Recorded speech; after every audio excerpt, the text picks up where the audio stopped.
Every Australian kid grew up on it. 2 wheat biscuits in a bowl, the milk poured over, the race against time before they turned to sludge, the cardboard box with the red lettering you saw on every breakfast table for 100 years. Aussie kids are Weet-Bix kids. It is one of the most Australian products that has ever existed.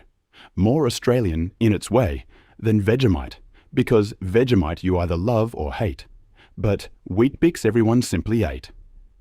It is the #1 selling breakfast cereal in the country, and has been for as long as anyone can remember. And here is the thing almost no Australian knows about the most ordinary thing in their pantry. Weet-Bix is not made by an ordinary company. It is made by Sanitarium, and Sanitarium is not owned by shareholders, or by a family, or by a foreign multinational like almost every other brand on this channel. Sanitarium is owned completely and outright by a church, the Seventh-day Adventist Church. And because it is owned by a church and operates as part of a registered charity, Sanitarium has for most of its existence paid no company income tax in Australia. None. A business that sells hundreds of millions of dollars of cereal and plant milk and breakfast drinks every year, competing head-to-head on the supermarket shelf against Kellogg's and Nestlé and every other food giant, except that, unlike them, on its profits it has historically handed nothing to the taxman, because the law treats it not as a food company, but as the commercial arm of a religion. This is not a secret in the legal sense. It is all on the public record. But it is a fact that has sat in plain sight for a century, mostly unnoticed by the millions of people eating the cereal, and every so often it erupts into a national argument about fairness, religion, money, and what a charity is actually allowed to be. This is the story of how a 19th century American health cult that believed breakfast could save your soul ended up owning Australia's favourite cereal, and why every few years somebody stands up in a parliament and asks how it is that the makers of Weet-Bix don't pay tax. Before we go any further, hit like and subscribe. Every subscriber keeps these stories alive. Chapter 1. The Cult of Breakfast. To understand why a church owns Australia's biggest cereal brand, you have to go back to the United States in the middle of the 19th century, to a religious movement that believed, with total sincerity, that what you ate in the morning was a matter of eternal consequence. The Seventh-day Adventist Church emerged in the United States in the 1860s, out of the broader wave of American religious revival of that era. Adventists held, and hold, a set of beliefs that set them apart from mainstream Christianity, including worship on Saturday, the seventh day, rather than Sunday, and an expectation of the imminent return of Christ. But the belief that matters for this story is a different one. Adventists developed a powerful doctrine of health reform. They came to believe that the body was a temple, that physical health and spiritual health were inseparable, and that the way a person ate, exercised, and lived was not a private matter of preference, but a religious obligation. In practice, this meant vegetarianism. It meant abstaining from alcohol, tobacco, and stimulants like tea and coffee. And it meant a deep interest in wholesome, plant-based, easily digestible food, which, in the late 19th century, was a genuinely radical idea. The standard Western diet of the era was heavy on meat, fat, and not much else. The Adventists were, a century ahead of their time, evangelists for fibre. The movement's most famous institution was the Sanitarium at Battle Creek, Michigan, a health retreat, hospital, and spa run on Adventist principles, where patients came to be cured of their ailments through diet, exercise, hydrotherapy, and clean living. And the man who ran it was Dr. John Harvey Kellogg. That name should ring a bell, because the Kellogg in question is the same Kellogg whose name is on the cereal box in your cupboard right now. John Harvey Kellogg and his brother Will Keith Kellogg were Adventists, and it was at the Battle Creek Sanitarium trying to invent a wholesome vegetarian breakfast food for the patients, that they stumbled onto the process of making flaked cereal from grain. Corn flakes were not invented as a breakfast convenience.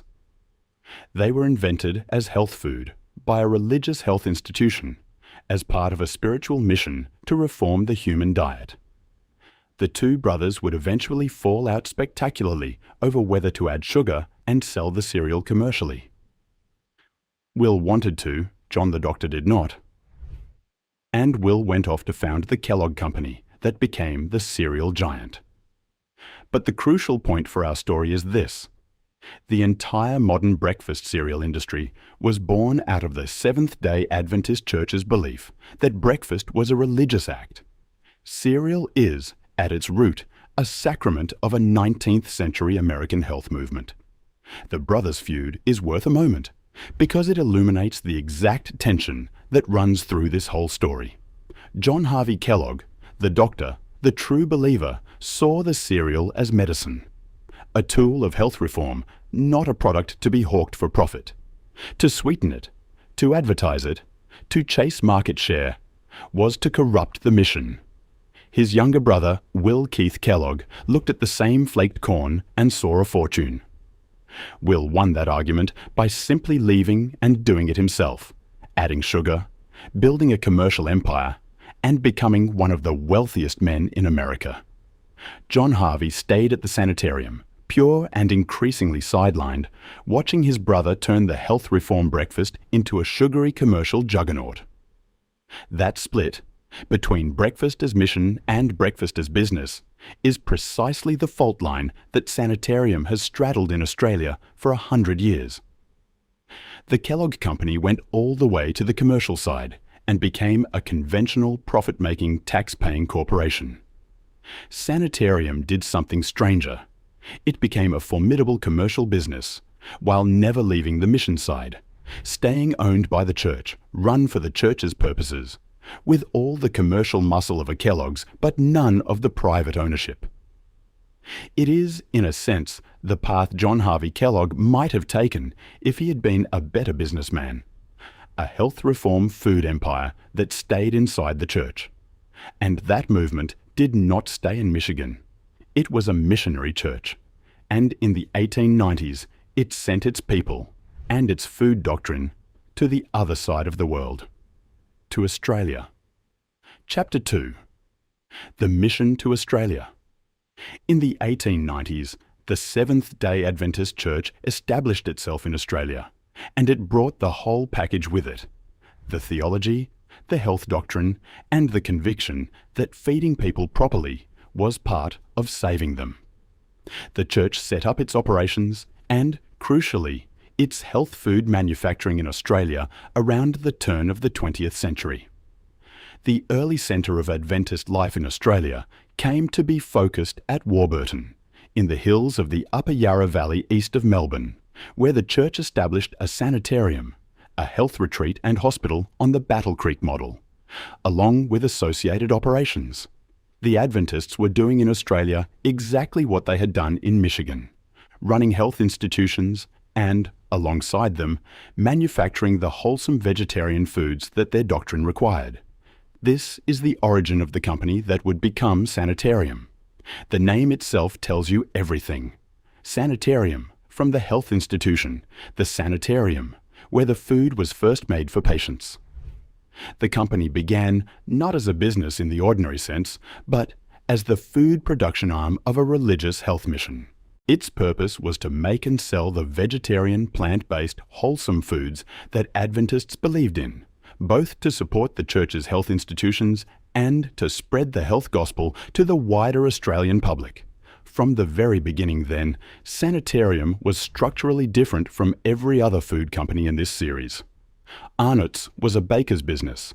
Street's was a soldier's business. Peter's was a bankrupt American's business. Golden Circle was a farmer's cooperative. Every one of them was built to make money for its owners. A family, the founders, the shareholders, the grower members. Sanitarium was built to serve a church. Its profits were never intended to enrich an owner. because in the ordinary sense it did not have one. It had a mission. Whatever money it made was meant to flow back into the work of the Seventh-day Adventist Church, its health institutions, its missions, its schools, its broader religious purpose. Hold on to that distinction, because it is the seed of the entire controversy that this video is about. A normal company makes profit for its owners and pays tax on that profit, like everyone else.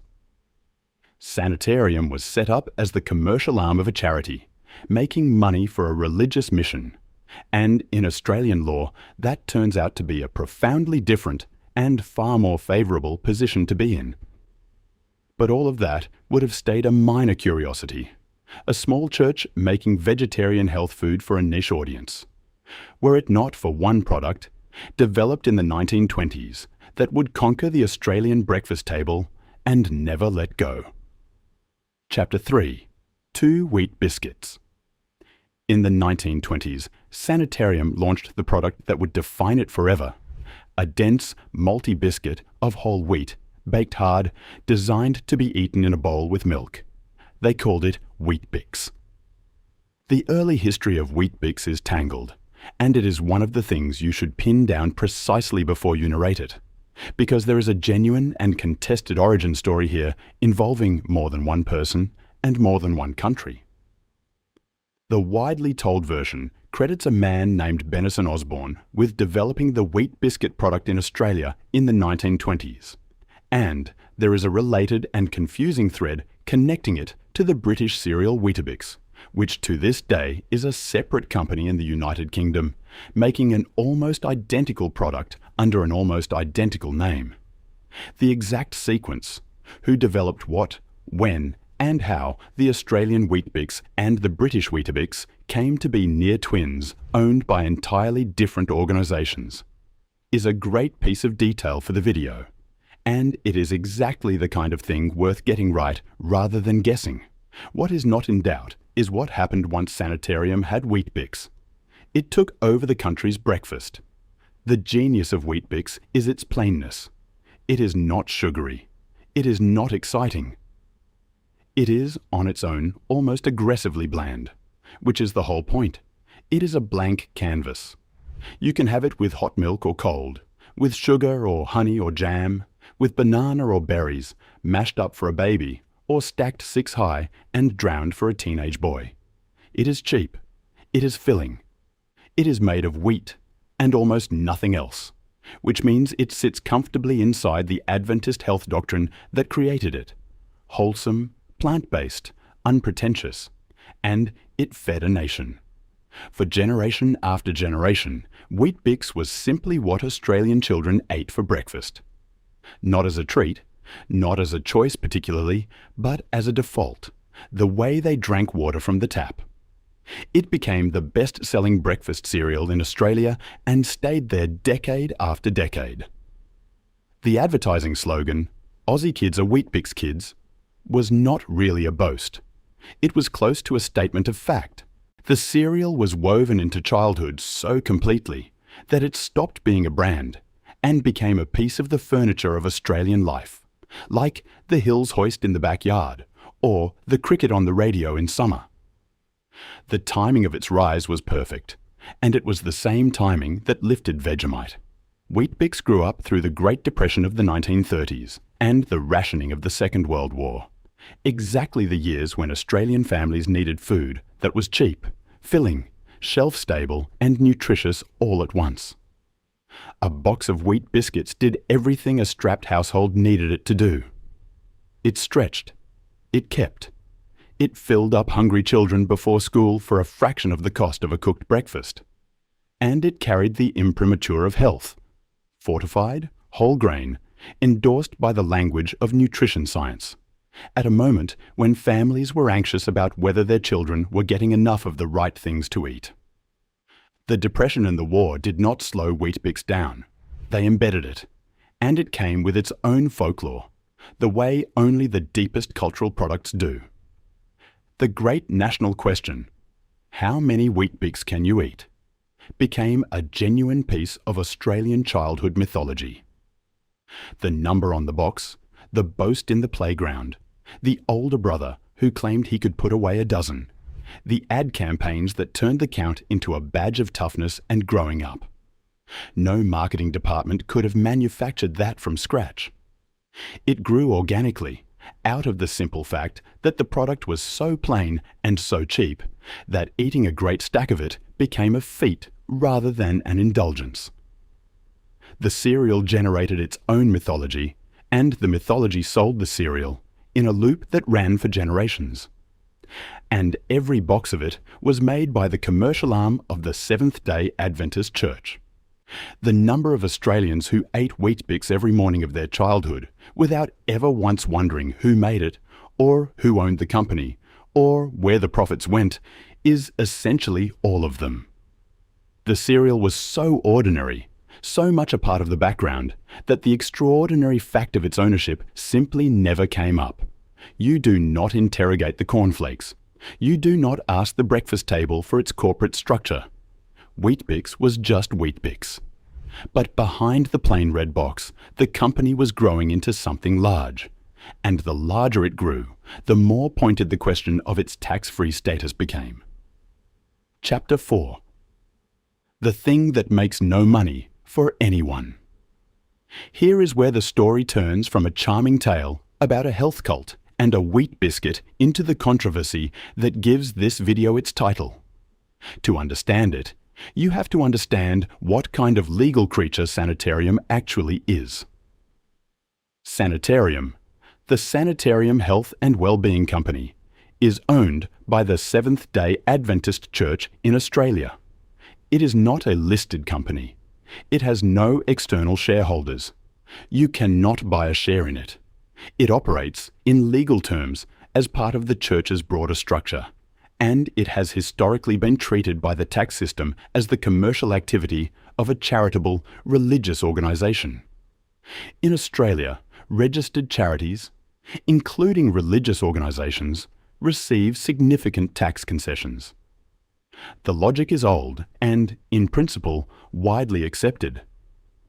Organisations that exist for the public good, that are not run to enrich private owners, that plough their resources back into charitable purposes, should not be taxed the way a profit-making business is taxed. A church does not pay income tax on the donations in the collection plate. A charity that runs a hospital or a soup kitchen is not taxed as if it were a corporation. Most people across the political spectrum accept that principle. We do not tax the Red Cross like we tax a bank. The question, the entire question, the one that gets people heated, is what happens when a charity runs a large, sophisticated commercial business that competes directly against ordinary, tax-paying companies in the open market. Because that is what Sanitarium does. It is not a soup kitchen. It is one of the largest manufacturers of breakfast cereal and health food in the country. It sells Weet-Bix and So Good plant milk and UP&GO breakfast drinks and a wide range of other products on the same supermarket shelves to the same customers as Kellogg's and Nestlé and every other commercial food company. It advertises. It runs major marketing campaigns. It sponsors enormous public events. The Weet-Bix Kids Triathlon, the breakfast sponsorships, the elite sport tie-ins. It behaves, in the marketplace, exactly like a large commercial enterprise. But on its profits, because it is owned by the church and operates within the charity structure, it has historically not paid the company income tax that its competitors pay. To its critics, that is a straightforward, unfair advantage. Imagine two companies making near-identical products, selling them side by side. One pays the full rate of company tax on its profits. The other pays nothing because it is owned by a church. The second company can plough that tax saving back into lower prices, bigger marketing budgets, more aggressive expansion. Competing against rivals who are running the same race with a weight strapped to their backs. To a competing cereal manufacturer, this does not feel like charity. It feels like the state has put its thumb on the scale. To its defenders, and Sanitarium and the Church have always defended it vigorously, the picture is entirely different. The profits, they argue, do not enrich any individual.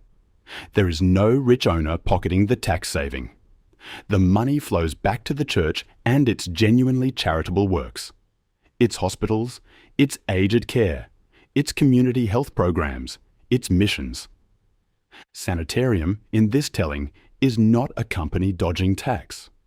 It is a charitable enterprise whose business just happens to be making food, exactly as the Adventist health mission always intended, with the proceeds going to good works rather than to shareholders. Taxing it, they argue, would simply be taxing charity. Both of these positions are reasonable. Both have been argued in good faith for decades, and that is precisely why this issue never dies, because it sits on a genuine, unresolved tension in the way modern societies treat charities that behave like businesses. Sanitarium is the most famous example in Australia, the one everybody can name, because everybody has eaten the cereal. It is the face of a much larger and genuinely difficult question. Chapter 5. The argument that won't go away. Every so often, the sanitarium question erupts into public view. A competitor complains. A journalist writes an expose. A politician stands up and asks why the makers of Weet-Bix don't pay tax. And for a few weeks, the country argues about it before it sinks back beneath the surface of the breakfast table and is forgotten again until the next time. The complaints have tended to come from a few directions. Commercial competitors in the food industry have, over the years, raised the unfairness of competing against a tax-exempt rival, though they have often done so carefully, because publicly attacking a beloved national brand owned by a church is not a comfortable position for a corporation to be in. Tax policy commentators and think tanks have used Sanitarium as the textbook example in the broader debate about charity tax concessions and commercial charities. And politicians periodically have taken up the issue, sometimes as part of a genuine push to reform charity law, sometimes as a populist talking point about big organisations that don't pay their share. There has been a recurring push in Australian politics to tighten the definition of what counts as a charity and to draw a clearer line between genuinely charitable activity and large-scale commercial activity that happens to be owned by a charitable body. Sanitarium's name comes up in these debates again and again because it is the cleanest, most recognisable case. A major commercial food brand owned outright by a church, competing in the open market with a tax advantage its rivals don't have. What makes the debate so durable is that nobody can quite land a knockout blow. The critics cannot easily argue that Sanitarium is breaking the law, because it isn't. Its tax treatment flows from its genuine status as part of a registered charity, operating within rules that apply to charities generally. And the defenders cannot easily argue that there is nothing odd about it, because there plainly is something odd about the country's best-selling cereal being a tax-exempt religious enterprise. The result is a permanent stalemate. The issue flares, generates headlines, and dies because there is no clean resolution that doesn't require rewriting the broader law of charities, which is a genuinely hard thing to do, with consequences far beyond one cereal company. There is also a reason the loudest complaints rarely come from the obvious place. You might expect Sanitarium's direct competitors, the other big cereal makers, to campaign openly and constantly against the tax advantage. Mostly, they don't, at least not loudly, and the reason is pure commercial caution. Picking a public fight with Weet-Bix means picking a public fight with one of the most beloved brands in the country, owned by a church, wrapped in a century of childhood nostalgia and wholesome imagery. Any corporation that stood up and said, "We think the makers of Weet-Bix should pay more tax," would risk looking like a greedy multinational attacking a national treasure and a charity in the same breath. It is a public relations trap, So the resentment among competitors tends to stay private. Briefed quietly to journalists, raised obliquely in submissions to inquiries, grumbled about in industry circles, rather than shouted from the rooftops. The brand's emotional armor protects its commercial position in a way that has nothing to do with the cereal itself. And so Sanitarium continues, year after year, doing exactly what it has always done. Making Weet-Bix, competing hard, winning, and channeling its profits back to the Seventh-day Adventist Church, untaxed, as it has done for the better part of a century, entirely lawfully and entirely controversially at the same time. Chapter 6. The Empire Behind the Biscuit. It is easy, focusing on the tax argument, to lose sight of just how substantial the business actually is. Sanitarium is not a cottage operation. It is a major Australian and New Zealand food manufacturer with a portfolio that reaches far beyond the red Weet-Bix box. Weet-Bix remains the flagship, the #1 breakfast cereal, the product everyone knows. But around it, Sanitarium built a wide range of health-oriented foods, consistent with the Adventist mission that created the company. So, Good, one of the country's pioneering plant-based milk brands, launched long before oat milk and almond milk became fashionable. A soy-based milk that was, again, decades ahead of the mainstream, because the Adventist health doctrine had been pointing at plant-based eating since the 19th century.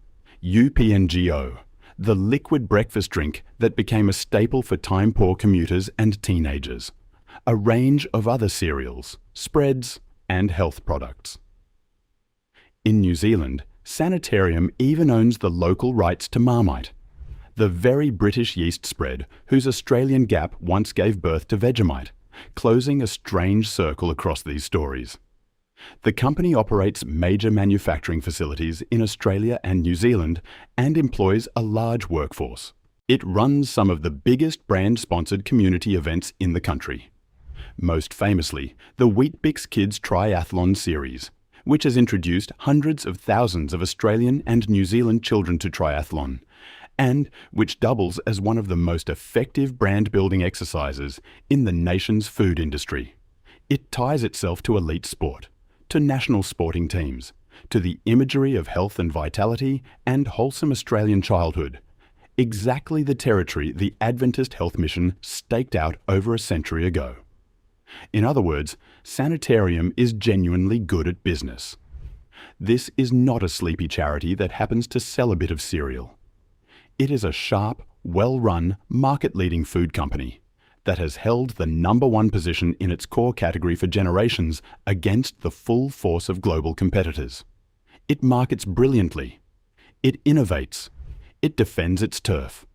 The only thing that distinguishes it, commercially, from Kellogg's or Nestlé, is the thing that distinguishes it from everyone.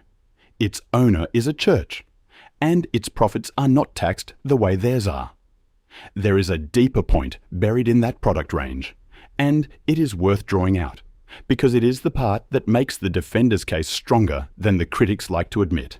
Sanitarium was, on plant-based food, decades ahead of the entire market, and not by luck. So, Good launched soy milk into Australian supermarkets long before the wider culture had any interest in plant milk, long before oat milk and almond milk and the whole alternative dairy boom. Most food companies chase trends. Sanitarium was selling the plant-based future before there was a trend to chase, for the simple reason that its 19th century religious doctrine had been pointing at vegetarian plant-based eating the entire time. While the rest of the industry treated plant milk as a fad that arrived around 2015, Sanitarium had been quietly selling it for decades because a church told it to. The mission, in this one respect, turned out to be a better long-term business strategy than anything the consultants at the multinationals came up with. The Adventists were right about plant-based eating roughly a century early, and Sanitarium banked the commercial reward. That is the uncomfortable truth for anyone who wants this to be a simple story about a tax dodge. The company is not coasting on its tax status. It is, on the merits, one of the best run and most genuinely innovative food businesses in the country, doing things the global giants only worked out how to do generations later. Take away the tax advantage entirely, and Sanitarium would still, in all likelihood, be a formidable competitor. The exemption is the controversy, but it is not the explanation for the success. And that combination, a genuinely formidable commercial operation wrapped inside a charitable, tax-exempt, religious structure, is exactly what makes some of its competitors so quietly furious, and exactly what makes the whole arrangement so hard to look away from once you know about it. Chapter 7. The Defenders. It would be easy and unfair to tell this story as if Sanitarium was simply getting away with something. So it is worth putting the Church's case as strongly as it deserves to be put, because it is a serious case, made by serious people, and millions of Australians find it persuasive. The Seventh-day Adventist Church and Sanitarium make essentially three arguments, and they are not weak ones. The first is that no individual gets rich. This is the heart of it. When Kellogg's makes a profit, that profit ultimately flows to shareholders, individuals and funds who own the company and grow wealthier as it succeeds. When Sanitarium makes a profit, there are no shareholders. There is no private owner pocketing the gains. The money flows back to the Seventh-day Adventist Church and its works. Whatever you think about the tax question, the defenders argue, you cannot say that Sanitarium's tax exemption is making some tycoon richer. It isn't. The benefit, such as it is, goes to a church and the things a church does. The second argument is that the church does genuine charitable work, and Sanitarium helps fund it. The Adventist Church in Australia runs hospitals, aged care facilities, community health programs, schools, and humanitarian and development work through its aid agencies. These are real institutions doing real work, and the resources generated by the church's activities, including Sanitarium, help support them. Tax the cereal, the argument goes, and you are taking money away from hospitals and aid programs and handing it to general government revenue. Framed that way, the exemption sounds less like a loophole and more like a public good. The third argument is the simplest and the oldest. This is what the company was always for. Sanitarium did not start as a business that cleverly acquired a charitable wrapper to dodge tax. It started genuinely as the food arm of a religious health mission more than a century ago, long before it was big, back when it was making vegetarian health food for a tiny audience as an act of religious conviction. The commercial success came later. The structure is not a tax dodge bolted onto a company. The company grew up inside the structure.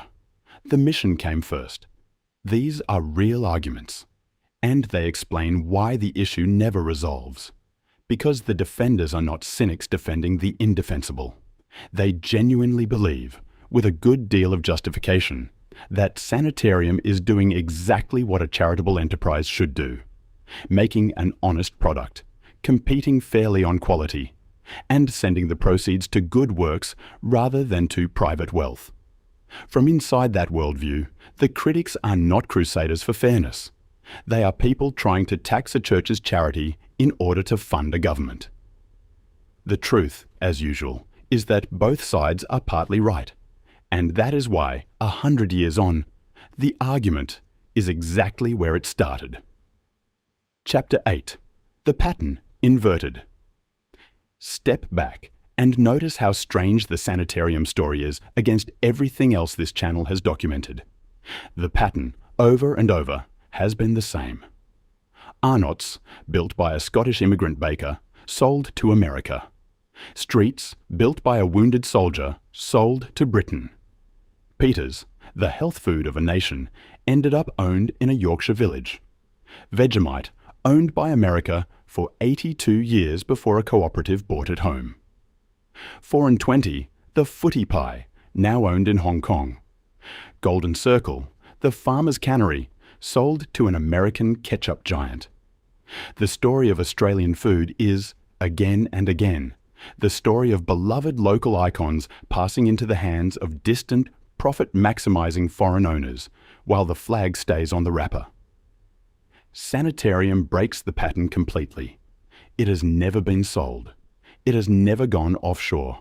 No private equity fund has ever loaded it with debt and flipped it. No foreign multinational has ever absorbed it into a global portfolio. Through the entire century in which almost every other Australian food icon was bought, sold, corporatised and shipped overseas, Sanitarium stayed exactly where it began, owned by the same church, run for the same mission, making the same biscuit. In one sense, that is the happy ending the other brands never got. Weet-Bix is, unambiguously, still Australian and New Zealand owned. It will never be sold to America, because its owner is not in the business of selling it. It is, by the standards of this channel, the most secure, most stable, least foreign-owned major food brand in the country. The thing that protects it from the fate of Arnottson Streets and Golden Circle is the very thing that makes it controversial. It is owned by a church, not by the market, and the church is not selling. And yet, the controversy persists, because security of ownership is not the only value people care about. The other brand's sin was abandoning the country. Sanitarium's alleged sin is the opposite, staying but not paying. The other stories ask, why did we let our icons go to foreigners? The Sanitarium story asks a harder, more uncomfortable question. What happens when an icon stays home, but its home is a church, and its success is built partly on not paying the tax that everyone it competes with has to pay? It is the inverse of every other story here, and it is, in its way, the most genuinely divisive, because there is no foreign villain to point at, no distant boardroom to blame. There is only a domestic question about fairness, religion and money, with reasonable people on both sides, and the country's favourite cereal sitting right in the middle of it. Chapter 9. Warburton and the Long Shadow. There is a place that anchors this whole story, and it is worth visiting, because it shows how deep the Adventist mission ran in Australia and how much of it has now faded. Warburton, in the hills east of Melbourne, was for decades a centre of Seventh-day Adventist life in Australia. The church ran a sanitarium and hospital there, a health institution on the Battle Creek model, where the principles of Adventist health reform were put into practice, and around which a whole community of the faithful gathered. It was, for much of the 20th century, a kind of spiritual and institutional home for the movement that, among everything else it did, made the cereal. Over time, much of that physical infrastructure wound down. Health institutions closed or changed hands as the decades passed and the world moved on. The grand old health retreat buildings of the early Adventist movement became, in some cases, relics. The kind of fading, half-forgotten institutional architecture that tells you a movement was once much larger and more confident in a place than it is now. The current status of specific sites is worth checking before stating it on the record. These things change, and some buildings have had complicated later histories. But the food company never faded.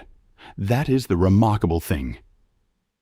The hospitals and health retreats that were once the visible heart of the Adventist mission in Australia receded, while Sanitarium, the food arm, the commercial wing, the part that was meant to support the mission rather than be it, grew into a national institution that outshone everything else the church did. The tail came to wag the dog. To the average Australian, Sanitarium does not evoke a church or a hospital or a health reform movement at all. It evokes Weet-Bix.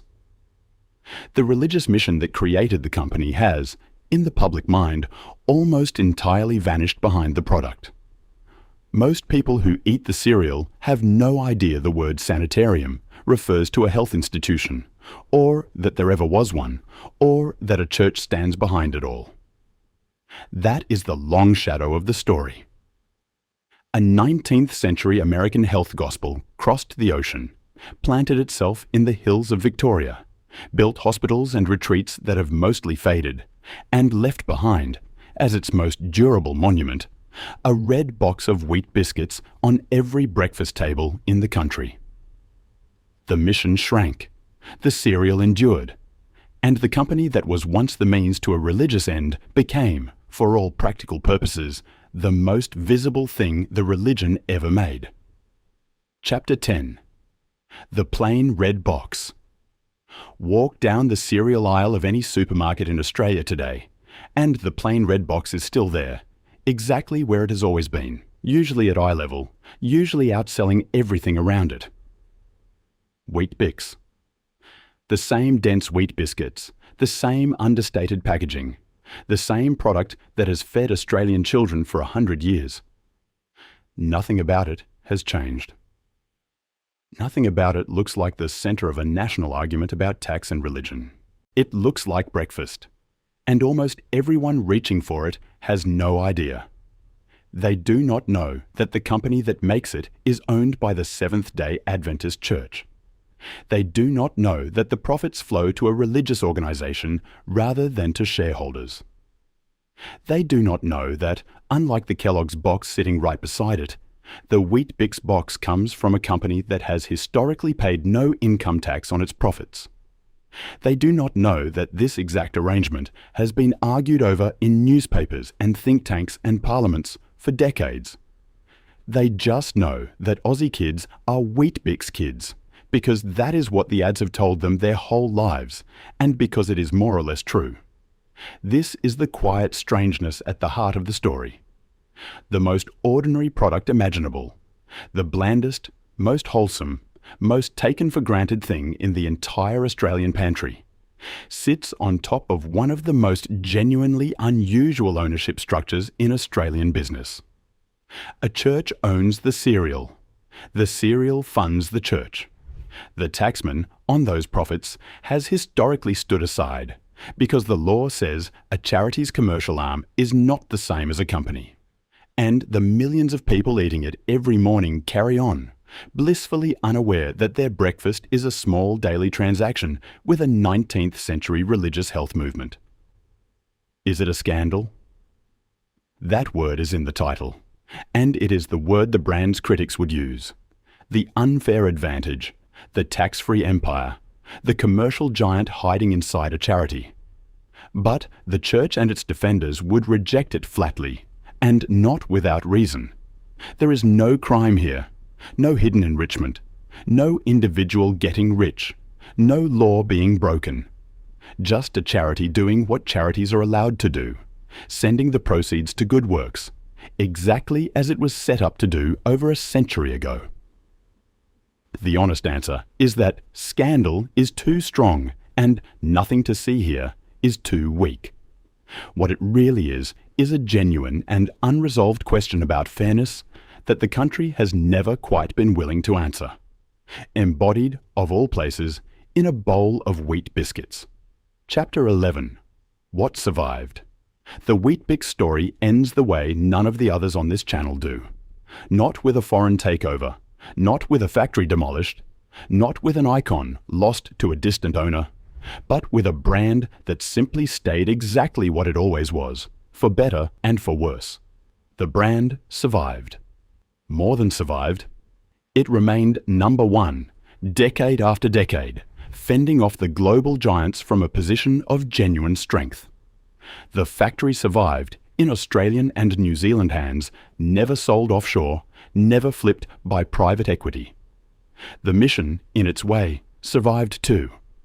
The 19th century Adventist belief in wholesome, plant-based, unpretentious food is still right there in every box, in the soy milk and the breakfast drinks, and the plain wheat biscuit that has never once been made exciting. Of all the brands in this series, Weet-Bix is the one that stayed home. What did not survive, perhaps, is the simple innocence of not knowing. Because once you know that the most ordinary thing in the pantry is owned by a church, that its profits are untaxed, that competitors have fumed and politicians have raged, and the whole arrangement has sat unresolved in plain sight for 100 years. You cannot unknow it. The plain red box looks a little different after that. Not sinister, not criminal, just stranger and more interesting than a box of wheat biscuits has any right to be. The men who built it believed that breakfast could be a kind of prayer. They crossed an ocean, carrying that belief, built their hospitals and their health retreats in the Australian hills, and left behind a cereal that outlived the mission that made it. 100 years later, Australian kids still pour the milk over the 2 biscuits and race the clock before they go to sludge. And almost none of them, and almost none of their parents, have the faintest idea that breakfast in their house, every single morning, is quietly funding a church. The brand survived. The mission faded into the box. And the question of whether any of it is fair has never once been answered. Aussie kids are Weet-Bix kids. They always were. They just never knew whose.